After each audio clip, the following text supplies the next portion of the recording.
Баршаңызға сәлем. Бүгін менің мастер-классыма қош келдіңіздер.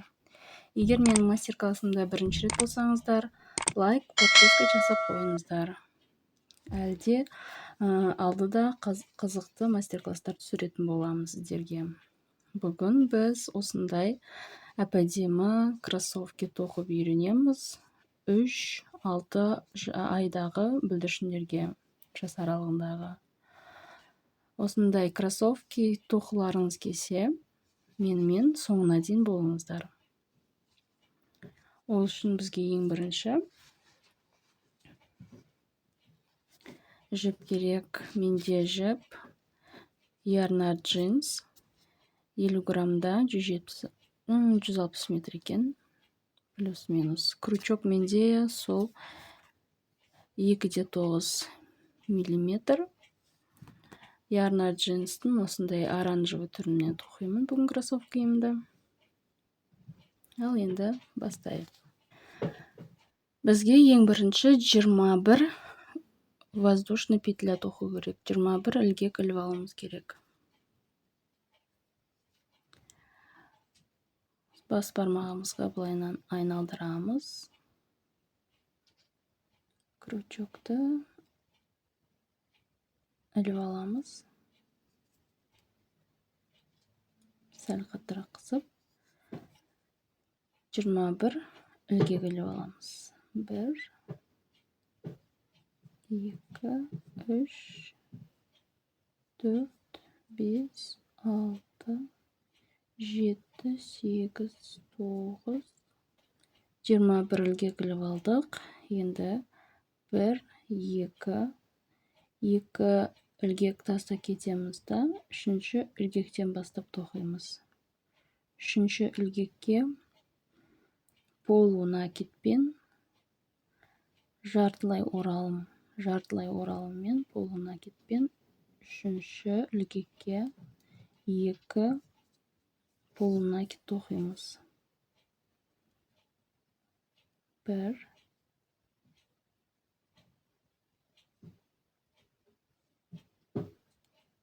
2. Ары қарай 8 полунакид тоқимыз. 1, 2,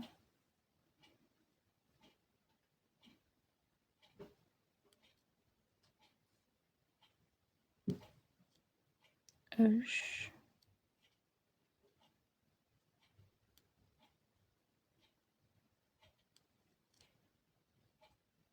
4,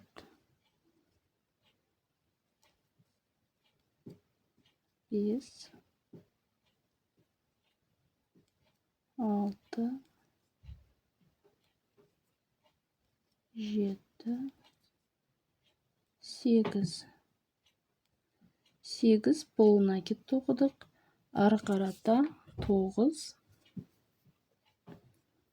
столбик 1 накидпен көтеріп аламыз. 1 ораммен тоқимыз. 9 столбик. 9 баған 1 ораммен іліп аламыз. 1, 2,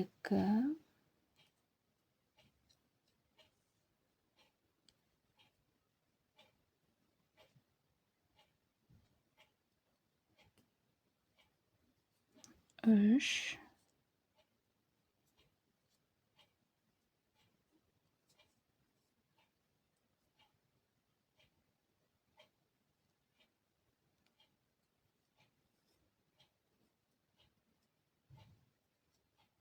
4, 5, 6, 7, 8. Енді 9-шы баған 1 ораммен.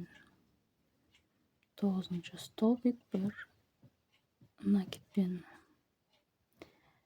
Енді ең соңғы ілгегімізге 6 столбик 1 накидпен тоқимыз.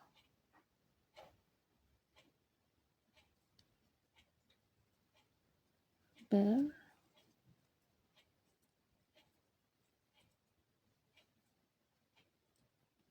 2, 2,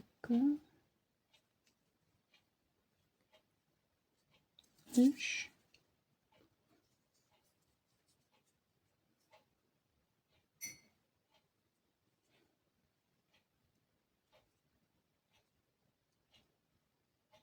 4,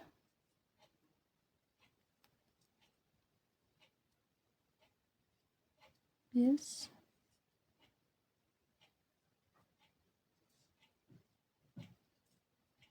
6. Енді қарама-қарсы дәл солай тоқимыз. 9 столбик бір накидпен, 8 столбик полунакидпен. Ең соңғы, мынау ең бірінші бастаған ілгегімізге 3 столбик жаңағы полунакид тоқуымыз керек. Жартылай ораммен 3 баған тоқимыз.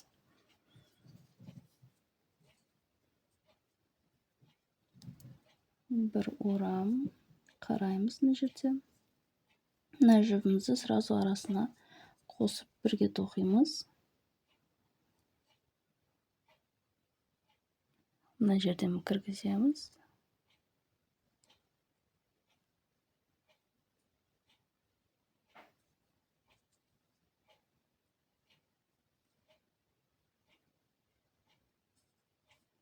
Екінші мына жерден кіргіземіз.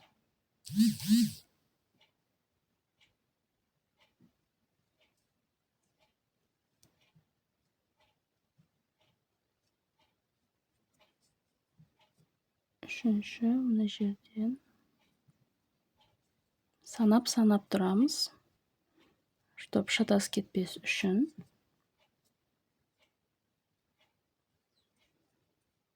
1, 2, 3. Осылай 9 столбик бір накидпен тоқимыз. 1, 2, 3, 4, 5.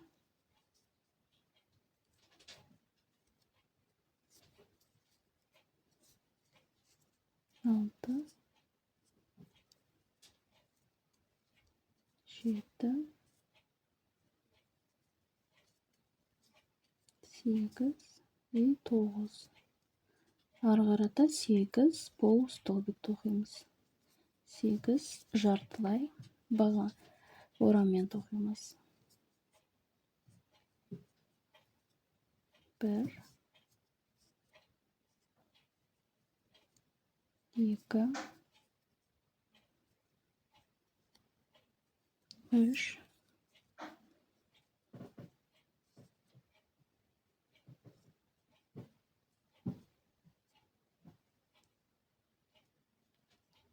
4,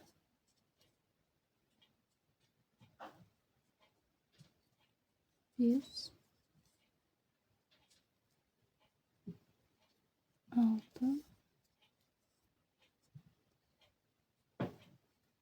6, 7 и 8.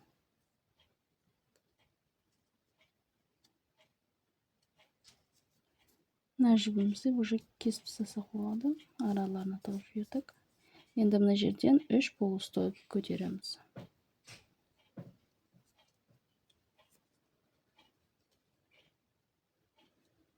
1,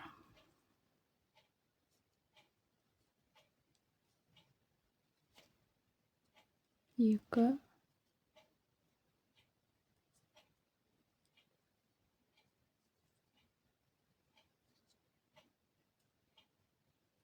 3. 3 полустолбик көтердік. Алдыңғы жаңағы 2 воздушный петля 1 столбик деп есептейміз дедік қой.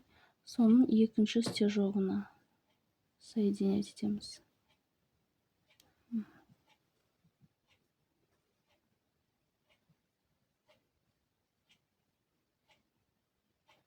1, 2, екінші стежогына соединять етеміз. Соединительный петлямен біріктіреміз. Біріктірдік, мына бізде соединительный петля.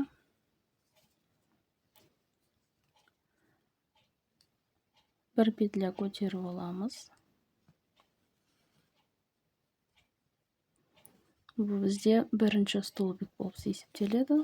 Сол жерге маркер белгілеп алсақ болады, шатасып кетпес үшін.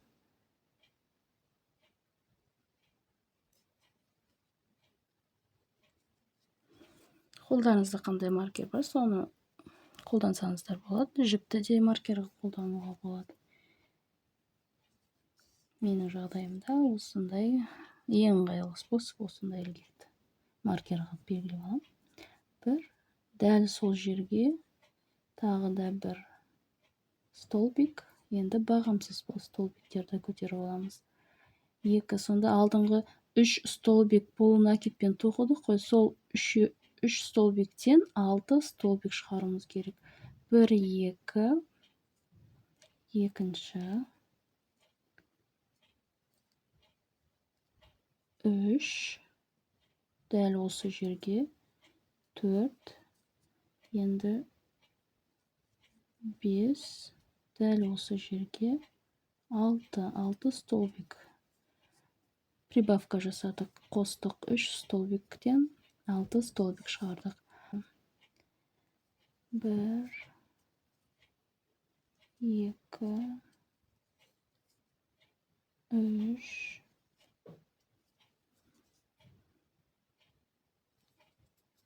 4, 5, 6, 17 столбик тоқыдым. Мына 6 столбик есептемегенде 6 столбик, одан кейін 17 столбик. И мына жерде бізде 6 прибавка, 6 столбиктен енді біз 12 столбик шығаруымыз керек. Каждый столбикке бір столбиктен қосып тоқимыз. 1,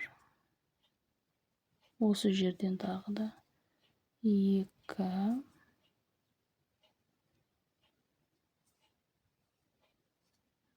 3, 4,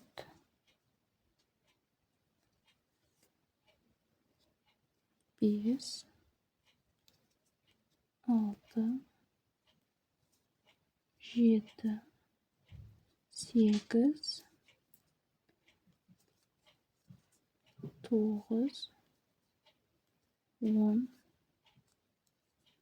11, 12.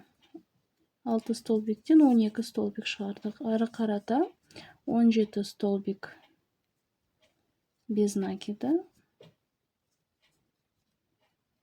Ары қарата 17 столбик без накида тоқыңыздар. Мынау 3 столбик, бір столбиктен 3 столбик прибавка жасаған жерге дейін кеземіз. Мына жерге дейін. 1, 2, 3. 17 столбик тоқып алдым.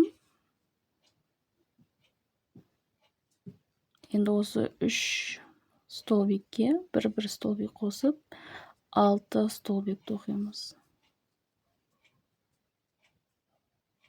Біздің бірінші прибавкамыз. 1, 2,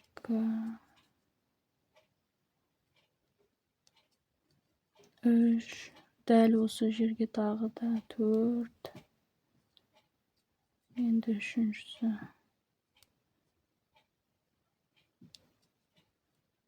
5, дәл осы жерге тағы да 6.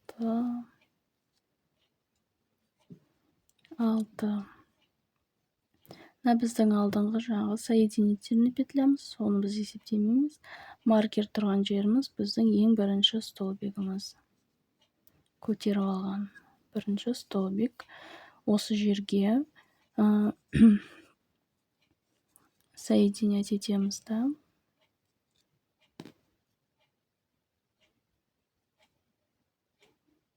Осы жерден соединять етеміз.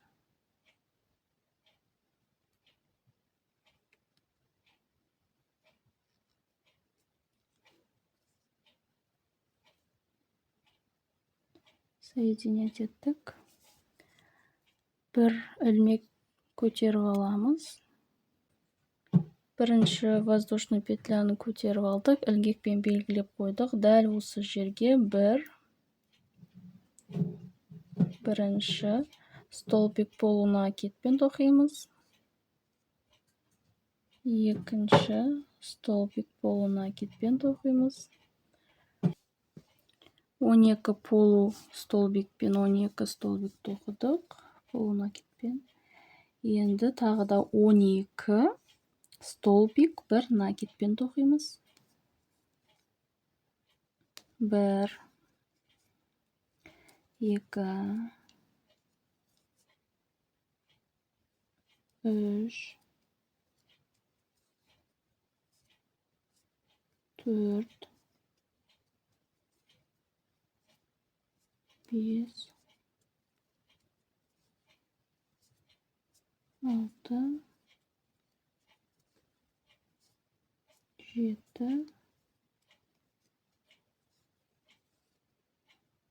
8,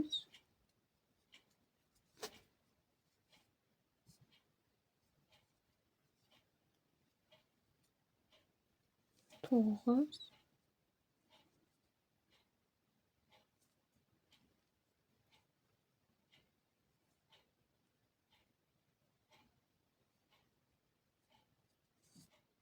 10,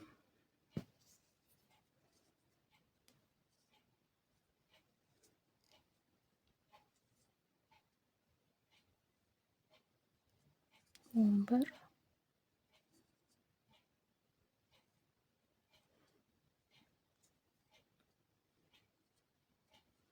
12.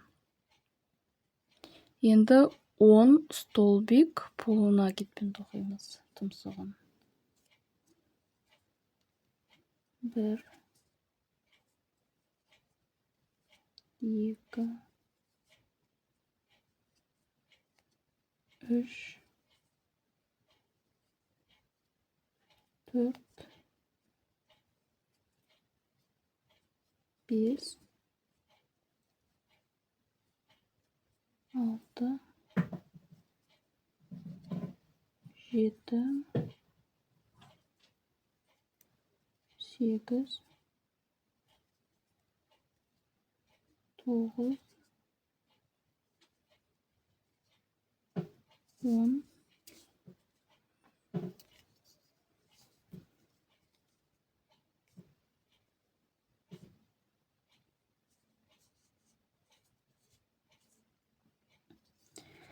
Енді 12 столбик бір накетпен тоқимыз.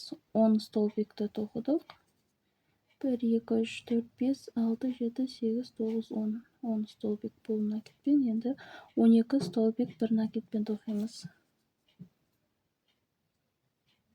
1, 2, 3,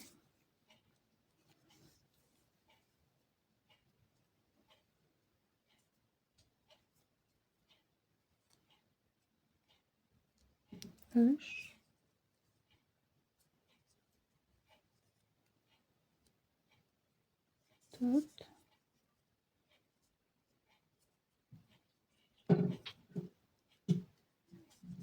5, 6.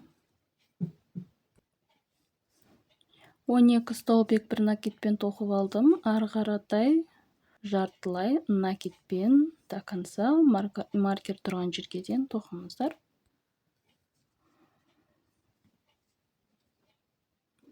Мына жерде 12 столбик бір накетпен, тұмсығында 10 столбик полунакетпен, мына жерде 12 столбик бір накетпен, мына жерде 12 столбик полунакетпен. Мынау біздің ең соңғы полунакетіміз 12-ші.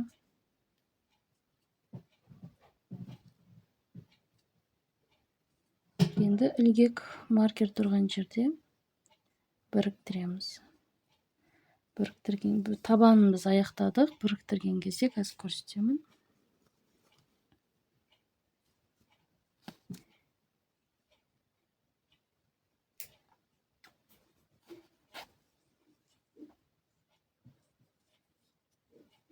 Жібімізді былайынан шығарып аламыз. Маркерімізді шешіп алып тастаймыз.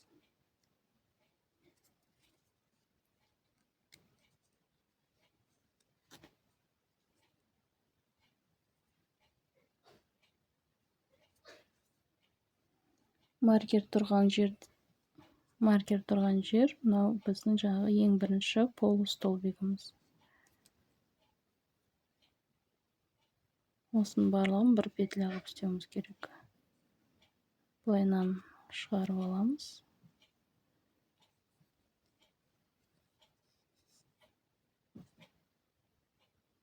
Маркер тұрған жер бір полунакид, одан кейінгі петляға ілгегімізді кіргіземіз да, мына жіпті шығаруымыз керек.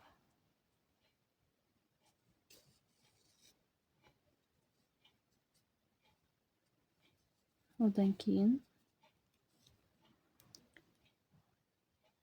мына екі ілгектің арасынан өткізіп, ілгегімізді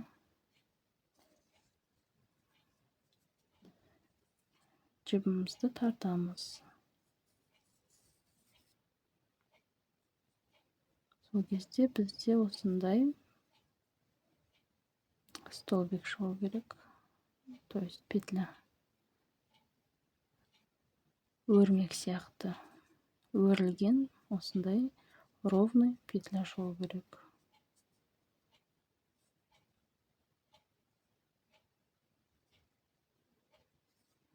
Біздің пинеткеміз, кроссовки пинеткеміздің табаны істеп тоқып болдық.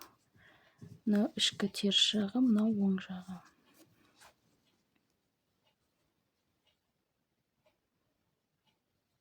Енді бізге 1, 2, 3, 4. 4 қатарынан бір столбик без накида тоқу керек. Орамсыз бағандар тоқу керек. 1, 2, 3, 4.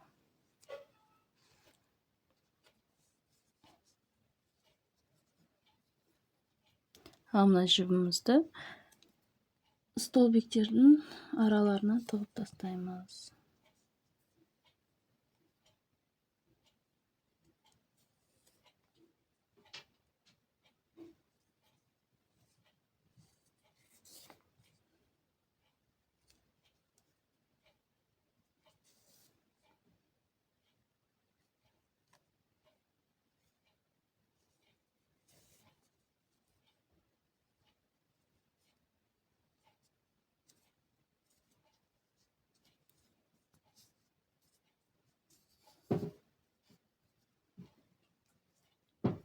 Енді біз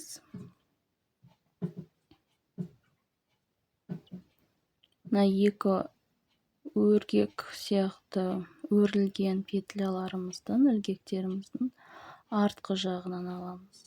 Артқы ілгегінен алып тоқимыз.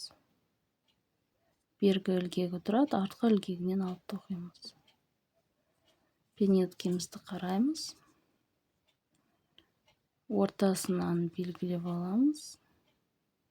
И сол артқы ілгегінен іліп алып, 4 қатар столбик без накида тоқуымыз керек.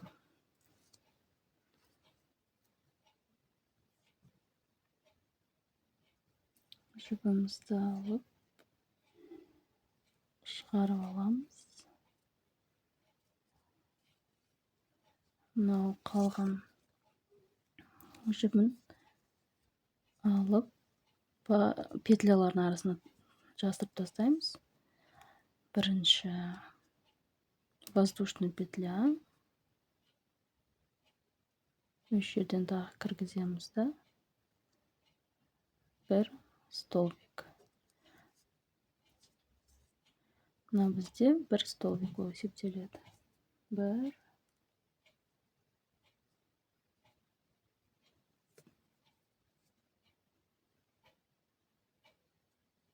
Екі.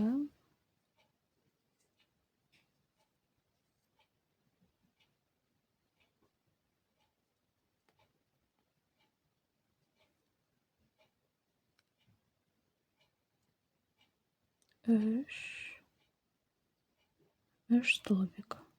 Осылайынан айналдыра осы жерде кездесеміз. Тоқыңыздар айналдырып. 57 ең соңғы 58. Менде 58 столбик шықты. Ең бірінші мына петлямызға соединять етеміз. Мына соединительный петля. Бір петля жоғары көтеріп аламыз. И дәл осы жерден тағы да бір столбик жасаймыз. Осыны маркермен белгілеп қоямыз.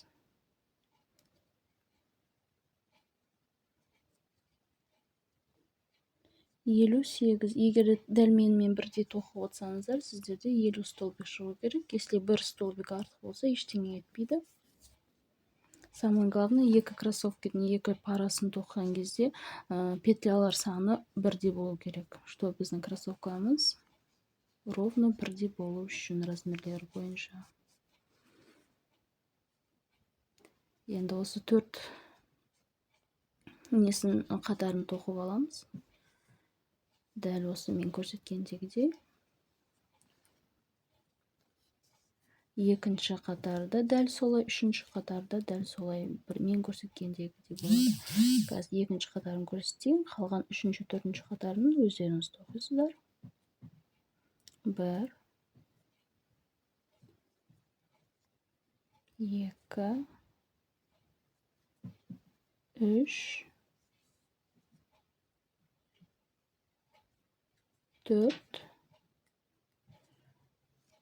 Соңында кездесеміз, мына жерде қалай соединять ететінін көрсетемін.